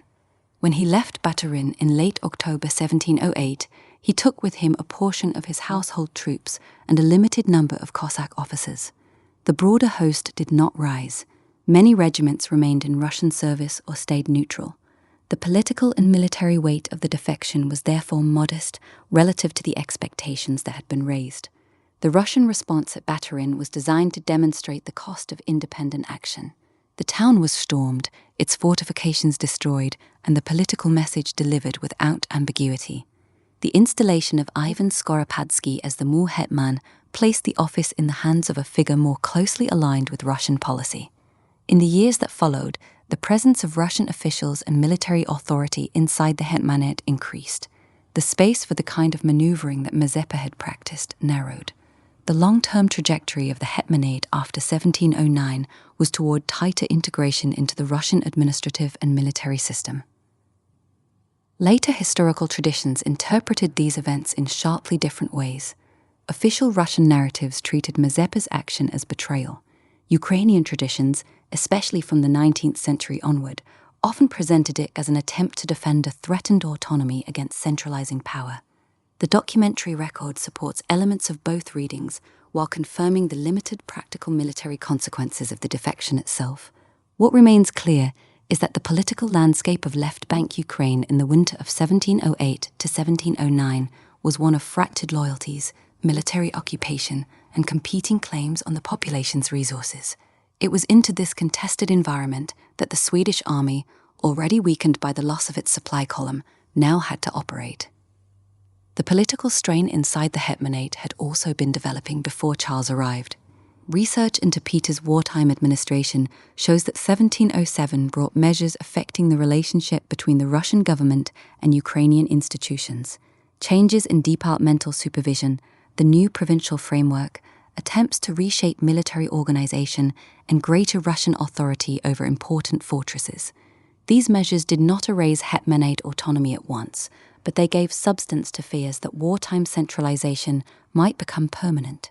For Mazeppa, the problem was therefore larger than personal loyalty to Peter. He had spent years working within the Russian connection and had benefited from it. The question was what that connection was becoming. If the war ended with a stronger, more centralized Russian state, would the privileges of the Cossack order survive in recognizable form? If Charles won, could Swedish power provide room for a different settlement? The evidence does not allow us to reconstruct every private calculation with certainty, and later national narratives have often supplied motives more confidently than the surviving documents permit. What can be seen clearly is the danger of the choice. Mazeppa needed support from his own political society for the alliance to matter. Charles needed food, horses, winter quarters, and troops. Peter needed to demonstrate that defection would not spread. The speed of the Russian response at Baturin and the rapid selection of Skoropadsky addressed that last problem directly. They isolated Mazeppa politically as well as militarily. This helps explain why the alliance disappointed Swedish expectations. A hetman could negotiate, but he could not simply carry the entire hetmanate with him. Cossack officers had estates, families, rivalries, and their own judgments of risk. Regiments were dispersed, Russian forces were present. Some men may have sympathized with Mazeppa's concerns while doubting that Charles could protect them. Others preferred the existing relationship with Moscow. Still others waited. The result was a political landscape far more complicated than a simple choice between Russia and Sweden. The Swedish army entered a region whose institutions were under pressure, whose elite was divided, and whose population was being asked to sustain yet another military force. The failure to turn Mazeppa's defection into a broad strategic transformation left Charles with an ally of symbolic importance, but with far fewer practical resources than he needed. The winter that closed over the Swedish army in Ukraine was one of the most severe in living memory across much of Europe. Later called the Great Frost, or, in French accounts, Le Grand Hiver, the winter of 1708 to 1709 produced extreme and prolonged cold from Scandinavia to the Mediterranean. Rivers and canals froze, harbors iced over. In many regions, the cold arrived early and remained intense for months. For an army already short of supplies after the loss of Leeuwenhoek's convoy, the weather became an active enemy. Russian forces operating closer to their own bases and able to draw on larger reserves of manpower suffered less severely from the same winter. Peter was able to reinforce the armies in the south. When active campaigning resumed, the numerical disparity between the two sides had widened further in Russia's favor. Charles did not use the winter to withdraw. Instead, as the weather moderated, he moved against the fortified town of Poltava on the Vorskla River. The decision has been questioned by later observers. Poltava was not a major strategic center, yet it controlled local routes and contained stores that the Swedish army needed. A successful siege might also draw Peter into a battle on ground the Swedes could hope to influence. The army settled into siege operations in May 1709, while Russian field forces concentrated on the opposite bank of the river. The winter had not destroyed the Swedish army, but it had eroded the margin that Charles had carried with him since the early victories of the war. The winter of 1708 to 1709 was remembered across Europe as one of the most extreme in generations. In France, it became known as Le Grand Hiver. Rivers and canals froze solid. The Baltic and the North Sea harbours iced over. In many regions, the cold arrived early in the autumn and remained intense through the following spring. Livestock died in the fields. Vineyards and orchards were destroyed. Contemporary observers from Stockholm to the Mediterranean recorded temperatures and conditions that stood outside ordinary experience. For an army already operating far from its bases and short of the supplies lost at Lesnaya, the weather became a decisive factor in the progressive erosion of strength. Inside the Swedish camps in Ukraine, the effects were immediate and cumulative. Forage for the horses gave out first. Without adequate fodder, the animals weakened, and once the horses began to die, the army's mobility and its capacity to move artillery and baggage declined. Men faced shortages of food, clothing, and fuel for fires. Frostbite and exposure took a steady toll. Disease spread more easily in the crowded and under-provisioned conditions of winter quarters. Units that had entered the campaign as experienced veterans of the Polish years were reduced by a combination of cold, hunger, and sickness. By the time the worst of the frost began to ease, the number of men fit for major field operations had fallen substantially. Modern reconstructions placed the effective strength available in the spring of 1709 well below the force that had crossed into Russian territory the previous year, with some careful estimates suggesting fewer than 25,000 men still capable of sustained combat. Russian forces operating in the same theatre experienced the same extreme weather, yet they suffered less severely in operational terms. They remained closer to their own bases of supply and recruitment. Peter was able to draw on the larger manpower reserves of the Russian state and to move reinforcements into the southern theatre during the winter months. When active campaigning resumed in the spring, the numerical disparity between the two armies had widened further in Russia's favor. The Swedish army had been worn down by distance, the loss of its supply convoy, and the exceptional cold. The Russian army had been able to absorb losses and replace them. The decision to remain in Ukraine through the winter and then to move against Poltava in the spring must be understood against this background of progressive attrition. Charles still commanded a dangerous force, and the army retained the discipline and fighting quality that had characterized it since the beginning of the war. But the material and physical margin that had supported earlier campaigns had been reduced by the combination of logistical failure and extreme climate. The reformed Russian army that faced it outside Poltava was larger, better supplied, and fighting on ground it had prepared. The winter of 1708 to 1709 had not by itself decided the campaign, but it had removed much of the remaining Swedish capacity to recover from the setbacks of the previous autumn. The force that now faced Peter outside Poltava was smaller, hungrier, and more isolated than the army that had crossed the Vistula the year before. The reforms Peter had imposed after Narva, the labor and resources invested in the new settlement on the Neva, and the strategy of depth and denial were about to be tested against a still dangerous but diminished opponent. The winter did more than reduce the number of soldiers. It damaged the systems that allowed soldiers to act together. A cavalryman without a serviceable horse was no longer the same tactical asset. A gun without enough healthy draft animals became difficult to move. A regiment that had lost experienced non-commissioned officers to sickness could replace bodies more easily than experience. Clothing worn through during months of marching could not be restored simply because the temperature fell. Cold also altered the daily rhythm of an army. Time and energy had to be spent finding fuel, sheltering animals, repairing quarters, and obtaining food from a countryside that both armies were already consuming. A unit could survive the winter and still emerge less capable of rapid movement, sustained siege work, or repeated assault. The Russian advantage was not immunity to winter. Russian soldiers and civilians suffered too. The advantage was depth. Losses could be distributed across a larger military and territorial system. Supplies could come from areas Charles had not occupied. New men and horses could be brought forward. The Swedish army, by contrast, had fewer ways to replace what disappeared. That difference is one reason the Great Frost should not be treated as a miraculous explanation for Poltava. Weather did not choose the victor. It interacted with the logistical position each side had created before the cold arrived. The same winter struck armies with very different access to replacement, supply, shelter, and strategic depth. By late June 1709, the two armies faced each other across the Vorskla River near Poltava. Peter had used the preceding weeks to prepare a defensive position on the eastern bank. A line of earthen redoubts was constructed in advance of the main Russian camp. These small, self-contained fortifications were sited so that any force advancing from the Swedish positions would have to pass between or around them under fire. The redoubts were garrisoned with infantry and supported by artillery. Behind them, the main Russian line was drawn up, with additional batteries positioned to cover the approaches. The arrangement was designed to disrupt the coherence of a Swedish attack and to force Charles's infantry to advance under continuous fire before it could reach the principal Russian formations. The Russian army concentrated for the battle numbered, according to the more reliable modern estimates, something over 40,000 men. This figure included regular infantry and cavalry, together with irregular contingents of Cossacks, Kalmyks, and other light troops. Artillery was present in substantial numbers. The Swedish force available for the assault was considerably smaller.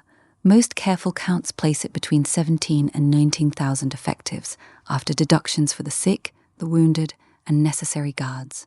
Powder was limited. Many of the men were still weakened by the hardships of the previous winter and the long campaign. Charles himself had been wounded in the foot during a reconnaissance several days earlier. He would direct the battle from a litter. The Swedish plan remained consistent with his earlier methods, a rapid, aggressive advance intended to overwhelm the outer defences and strike the main Russian line before Peter's full numerical superiority could be brought to bear. Much of the Swedish artillery was left behind in order to preserve speed of movement. The infantry would go forward relying on discipline, momentum, and the shock of close combat. In the early hours of the 8th of July by the Western calendar, the Swedish columns began to move. The first formations encountered the line of redoubts. Some of the small forts were taken by assault, others held and continued to fire into the flanks and rear of the advancing units. The intended rapid passage became slower and more fragmented than the Swedish command had planned. Units lost contact with one another. The cohesion of the attack began to break under the steady pressure of Russian musketry and cannon fire from the redoubts and from the main position beyond. When the surviving Swedish infantry pushed through the redoubt line and attempted to form for the decisive assault on the principal Russian position, they faced a larger and fresher army that had been prepared for this moment. The Russian infantry held its ground. Artillery continued to fire at close range. Russian cavalry moved against the exposed Swedish flanks. Within a few hours, the attack had collapsed. Senior Swedish officers were killed or captured. Renskiold, the field commander, was taken prisoner. Charles was extracted from the field with difficulty. What remained of the ordered assault dissolved into a fighting withdrawal and, in places, into flight. Russian pursuit was immediate. By the end of the day, the Swedish field army that had entered Russia in 1708 had ceased to exist as a coherent fighting force. Casualties on the Swedish side were heavy. Modern counts indicate roughly 7,000 to 9,000 killed and wounded, with several thousand more taken prisoner on the battlefield. Russian losses were far lower, in the range of 1,500 killed and 3,000 to 4,000 wounded, according to the official returns. The remnants of the army retreated south along the Vorskla toward the Dnieper, hoping to cross into Ottoman territory. At Perevolozhna, they found themselves trapped. On the 11th of July, the greater part of what was left, more than 10,000 men, surrendered. Charles, Mazeppa, and a small escort succeeded in crossing the river and continuing south. The army that had been the instrument of Swedish power in the east was gone. The redoubts that Peter ordered constructed were not a continuous wall. They were a series of separate, self-contained earthen forts, arranged in a line that forced any advancing force to pass through intervals under fire from multiple sides. Each redoubt held a garrison of infantry supported by a small number of guns. The design was intended to break the momentum of a Swedish assault before it could reach the main Russian position drawn up behind them. On the morning of the battle, the Swedish columns advanced in the pre-dawn darkness, aiming to clear or bypass the redoubts quickly and form for a decisive attack on the principal line. The fighting at the redoubts proved more prolonged and costly than the Swedish command had anticipated. Some of the small forts were taken by direct assault, others continued to fire after the first waves had passed. Units became separated in the smoke and the broken ground. The intended rapid concentration of the Swedish infantry in front of the main Russian position was delayed and disordered. By the time the surviving formations pushed through and attempted to deploy, they faced an enemy that was already prepared and that still possessed superior numbers and a functioning artillery park. The decisive phase of the battle was relatively short. Russian infantry held the main line under artillery support. Russian cavalry, including dragoon formations and irregular light troops, moved against the Swedish flanks. Swedish units that had advanced farthest found themselves isolated and under pressure from three directions. The collapse, when it came, was rapid. Field Marshal Renskiold was taken prisoner. Other senior officers were killed or captured. Charles, still on his litter, was carried from the field with difficulty as the ordered withdrawal turned, in places, into a more general retreat. The pursuit continued through the remainder of the day and into the following days. The remnants of the Swedish army moved south along the Vorskla, hoping to reach the Dnieper and cross into territory under Ottoman protection. At Perevalochna, the river and the advancing Russian forces closed the escape. Negotiations for surrender followed. On the 11th of July, the greater part of the remaining army, more than 10,000 men, including many of the surviving senior officers, laid down its arms. The Swedish field army that had entered Russia the previous year ceased to exist as an organized force. Charles, Mazeppa, and a small escort succeeded in crossing the Dnieper and continuing south. The bulk of the army that had followed them from Poltava did not. The prisoners were marched north. The captured standards, guns, and baggage became visible symbols of the victory. For the Russian army, the battle confirmed the effectiveness of the defensive preparations and the cumulative improvements of the preceding decade. For the Swedish army, it marked the end of the long period of operational dominance that had begun at Narva. The immediate military consequence was decisive in the Eastern theatre. The longer political and strategic consequences, the securing of the Baltic provinces, the continued construction of St. Petersburg, the tightening of Russian control over the Hetmanate, and the eventual formal recognition of the power shift at the Treaty of Nystad would unfold over the following years. But the battlefield decision itself had been reached in a few hours of fighting outside Poltava and in the surrender that followed at Perevalochna.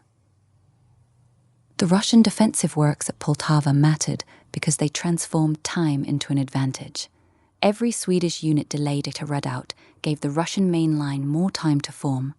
Every formation that became separated reduced the force available for the decisive blow. The redoubts did not have to destroy the Swedish army by themselves. They had to disturb the rhythm on which Swedish tactics depended. Swedish battlefield success had often relied on closing quickly. Infantry absorbed enemy fire, advanced aggressively, delivered its own fire at comparatively short range, and then pressed with cold steel. The method demanded cohesion and confidence. At Poltava, the approach itself became a problem. Darkness, incomplete reconnaissance, separate fortifications, and conflicting decisions divided the attack before it reached Peter's principal line. One Swedish detachment under Major General Carl Gustav Roos became particularly entangled around the redoubts and was eventually cut off from the main body. The loss of those troops further weakened the infantry available for the final confrontation. Meanwhile, Russian cavalry that had initially operated forward of the main camp could withdraw behind the prepared position rather than being forced into a premature decisive action. When the main lines finally faced one another, Peter possessed advantages that had been accumulated before the first musket fired that morning. More men, more artillery, a prepared position, nearby supply, and an enemy already disrupted by the approach. The battle still required Russian units to stand under attack. Prepared ground was useful only if the troops occupying it held. They did. Poltava therefore resists a simple explanation. It was not merely Peter's genius, Charles's wound, the winter, the redoubts, Russian numbers, or Swedish supply failure. It was the convergence of all of them. Years of Russian adaptation met months of Swedish attrition. Geography met logistics. Political choices in Poland and Ukraine met tactical choices made before dawn. That is also why Perevalochna matters. A defeated army can remain strategically dangerous if it escapes, reorganizes, and receives reinforcement. The surrender south of Poltava converted battlefield defeat into the destruction of Charles's principal field force. Thousands of trained soldiers who might otherwise have fought again became prisoners. Sweden had not merely lost a battle, it had lost accumulated military experience that could not quickly be replaced. The approach to Poltava also contained a quieter struggle over information. Commanders needed to know roads, river crossings, forage, enemy strength, and whether local reports could be trusted. Scouts, cavalry patrols, deserters, prisoners, residents, and intercepted correspondence all supplied fragments of intelligence. None provided a complete picture. For the Swedish army, distance made uncertainty more dangerous. Reports about supplies in Ukraine or the scale of Mazeppa's support could influence decisions before those claims had been tested. A plan made on the assumption that a convoy was approaching could become untenable when the convoy failed to appear. At Poltava, reconnaissance remained imperfect. The Swedish plan depended on rapid movement through defences whose final arrangement was not fully understood. darkness increased confusion. Once some formations stopped to attack redoubts while others continued onward, the plan fragmented. A battle is experienced forward, not backward. We know the Swedish attack will fail. The men moving before dawn did not. A redoubt that appears as a neat square on a later diagram was, to an approaching unit, an obstacle partly hidden by darkness, smoke, noise, and other moving troops. Orders had to pass through that confusion before anyone possessed a complete picture. The important mechanism is simple.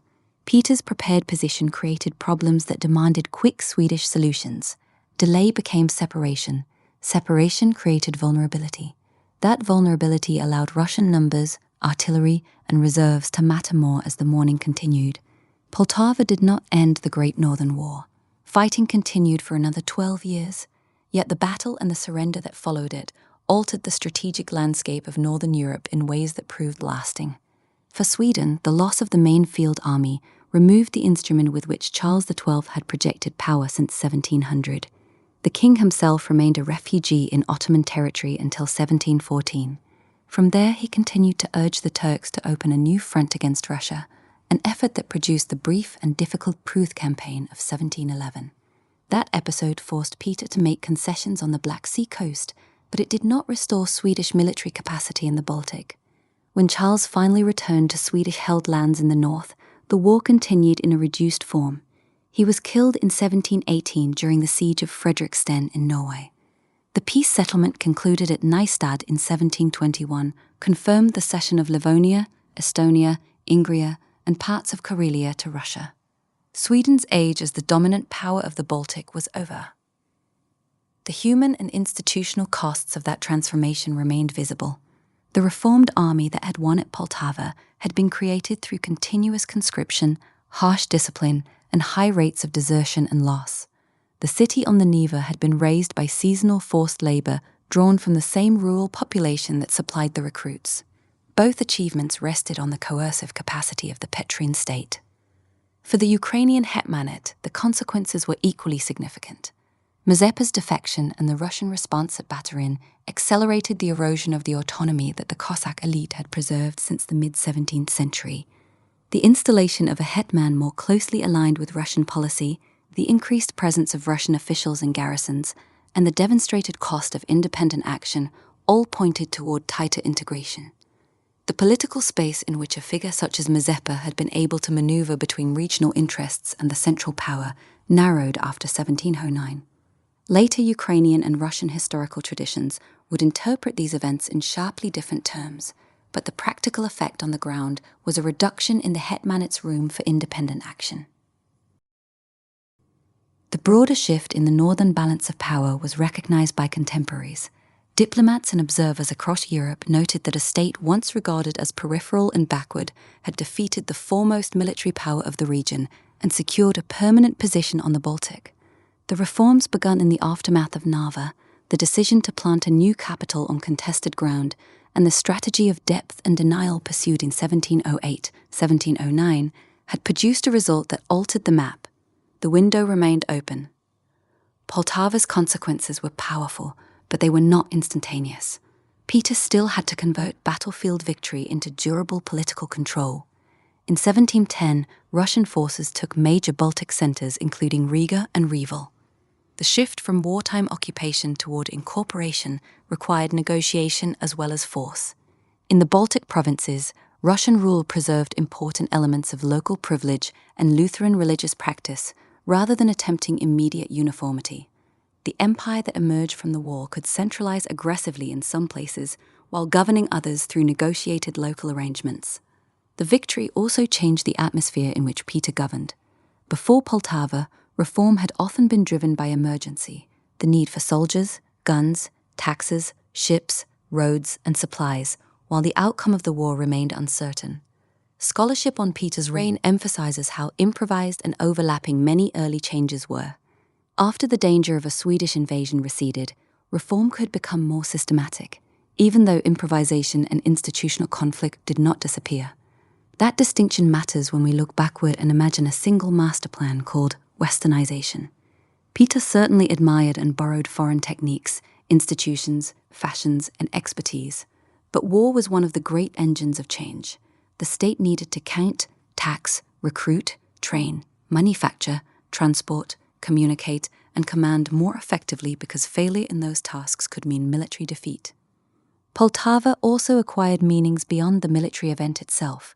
Russian official culture celebrated the victory as evidence of national and dynastic transformation. Ukrainian historical memory returned repeatedly to Mazepa, Baturin, autonomy, and the consequences of 1708 and 1709. Swedish memory had to absorb the end of an extraordinary run of battlefield success. Polish-Lithuanian politics felt the consequences of the collapse of Swedish dominance and the restoration of Augustus.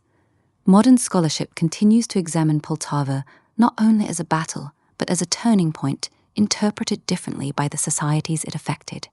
The Treaty of Nystad eventually gave legal form to territorial changes created by years of campaigning, but the deeper transformation cannot be reduced to a list of provinces. Russia had demonstrated that it could sustain a major European war, recover from catastrophic defeat, create new military and administrative capacity, and remain on the Baltic. Sweden remained an important state, but the era in which it could dominate the northern balance, largely through the extraordinary effectiveness of its field army, had passed. And St. Petersburg endured as the most visible physical statement of that change. The city joined military power, administration, naval ambition, commerce, coercion, and symbolism in one place. It was both an achievement Peter wanted Europe to see and a reminder of the enormous demands his state placed on its own population. The 12 years between Poltava and Nystad prevent us from treating 1709 as a magical ending. Peter soon discovered that victory over Sweden did not remove every danger. The Pruth campaign of 1711 was a sharp reminder. Russian forces operating against the Ottoman Empire entered a difficult position, and Peter was compelled to negotiate and surrender some of the gains associated with his earlier southern ambitions, including Azov. That episode complicates any story of uninterrupted ascent after Poltava. Peter could still miscalculate. Russian armies could still be trapped. The administrative and military system remained imperfect. Poltava changed the northern balance. It did not make Russia invulnerable. In the Baltic, however, Sweden never recovered the strategic position it had possessed before the invasion. Russian control of the eastern provinces deepened. The fleet grew. St. Petersburg expanded. Other powers increasingly had to include Russia in the diplomatic calculations of Northern Europe. For Sweden, the long continuation of war imposed its own burden. Charles eventually returned from Ottoman territory and continued fighting, but the veteran army lost in 1709 could not simply be recreated. Sweden remained determined and dangerous, yet it was increasingly defending a system under pressure, rather than dictating the course of the conflict. When peace came, the map recorded only part of the transformation. Sweden remained independent and significant. Russia did not replace it in every sphere overnight. But the Baltic was no longer centered on Swedish power in the old way. Russia now possessed major eastern ports, maintained a growing fleet, and governed from a city deliberately built at the water's edge. The sequence matters. Narva exposed weakness. Reform created capacity. Victories on the Neva created a foothold. St. Petersburg made it physical. The Polish campaigns gave Peter time. The invasion tested Russian depth. Lesnaya weakened Swedish logistics. Ukraine failed to provide the rescue Charles needed. Winter intensified the imbalance. Poltava destroyed the principal Swedish field army. Later campaigns and diplomacy converted that battlefield result into a new settlement. Seen this way, the story is less about one miraculous reversal than about how advantages accumulate. States can change slowly enough that the change is difficult to see from day to day. Then a battle reveals what the preceding years have built. The war did not end at Poltava, or even with Charles's death in 1718. Negotiations dragged on until the Treaty of Nystad was signed in 1721. Under its terms, Sweden formally ceded Livonia, Estonia, Ingria, and parts of Karelia to Russia. The territorial gains that Peter's armies had secured on the ground were now recognized in international law. The treaty marked the end of Sweden's position as the dominant power of the Baltic and the formal entry of Russia into the ranks of the European great powers. For contemporaries, the settlement confirmed what the battlefield of 1709 had already demonstrated. The northern balance had shifted. St. Petersburg's development after 1709 reflected that shift. With the immediate Swedish threat removed from the Narva, the settlement could move beyond the status of a wartime fortress and labor camp. Stone construction increased, administrative buildings, the admiralty, and residential quarters expanded. Peter continued to issue detailed regulations governing building materials, street layouts, and the forced settlement of craftsmen and officials. The court and central government were not transferred in a single dramatic act, yet the city's role as the intended capital became increasingly clear. By the time of Peter's death in 1725, the place that had begun as an exposed outpost on contested marshland had become the visible center of a state oriented toward the Baltic and toward Europe. The human cost of its founding remained part of its early history, but the strategic purpose for which that cost had been exacted had been achieved. Inside the Ukrainian hetmanate, the years after Poltava brought a progressive reduction in the autonomy that the Cossack elite had once defended. The installation of hetmans more closely aligned with Russian policy, the increased presence of Russian military and administrative authority, and the demonstrated consequences of independent action all pointed in the same direction. The political space in which a figure such as Mazepa had been able to maneuver between local interests and the central power narrowed. Later generations would debate the meaning of 1708-1709 in sharply different terms: betrayal in one tradition, defense of autonomy in another. But the practical effect on the ground was a tighter integration of the hetmanate into the Russian imperial system. The river that had once marked the edge of Swedish power now ran past a Russian fortress toward the sea. We began this account on the banks of the Narva in the spring of 1703, when the first earthworks were dug while the war's result was still uncertain. We end it there as well. The river still moved through the islands and the low ground. The wind still came off the Gulf of Finland, but the meaning of the place had changed. What had been a contested margin of the Swedish Empire was becoming the forward edge of a different state, one that had survived early disaster, rebuilt its strength, and forced its way onto the European stage. The window remained open. The phrase is memorable because it compresses a complicated transformation into a simple image, but a window works in two directions. Russia gained greater access to European trade, diplomacy, technical knowledge, and naval activity. Europe also gained a more direct route into Russian political life. Foreign merchants, officials, craftsmen, diplomats, and travelers became increasingly visible in the new capital. Ideas, fashions, instruments, books, and expertise moved alongside goods. This did not mean that Russia suddenly became Western European, nor that Moscow and older Russian institutions disappeared. The empire remained vast, predominantly rural, socially hierarchical, and deeply shaped by its own religious and political traditions. Peter's reforms created friction precisely because new practices were imposed upon an existing society rather than introduced onto an empty field. St. Petersburg made that tension unusually visible. Its location, architecture, court culture, and naval orientation expressed choices Peter wanted to institutionalize. Yet the resources that sustained the experiment came from the broader Russian state: taxes collected inland, recruits drawn from villages, timber cut in forests, iron produced far from the coast, and labor ordered north. The city's survival after Peter's death would ultimately matter as much as its founding. A ruler can order a project begun. Permanence requires successors, institutions, trade, population, and strategic usefulness. St. Petersburg endured changes of ruler and policy because the Baltic orientation it represented had become embedded in the state. That is why the years from Narva to Poltava can be read at several scales at once. They are the story of two rulers. They are the story of armies. They are the story of workers and recruits whose names rarely enter political histories. They are also the story of institutions learning under pressure and of a regional balance of power being rearranged. For a listener drifting towards sleep, perhaps the river is the simplest image to keep. The Narva continues westward, whether armies are winning or losing, whether capitals are rising or empires are declining. In 1700, Russia did not securely command its mouth. By the end of Peter's struggle with Sweden, that same river had become the central waterway of a new capital and one of the clearest symbols of Russia's changed position in Europe. It would not be closed again. The story of Peter, of Charles, of the armies that marched and the laborers who dug, is one chapter in the longer history of how power shifted in the north. Other chapters would follow, wars still to be fought, cities still to grow, borders still to be drawn and redrawn. But the turning that took place between Narva and Poltava remains one of the clearest in the record of the early 18th century.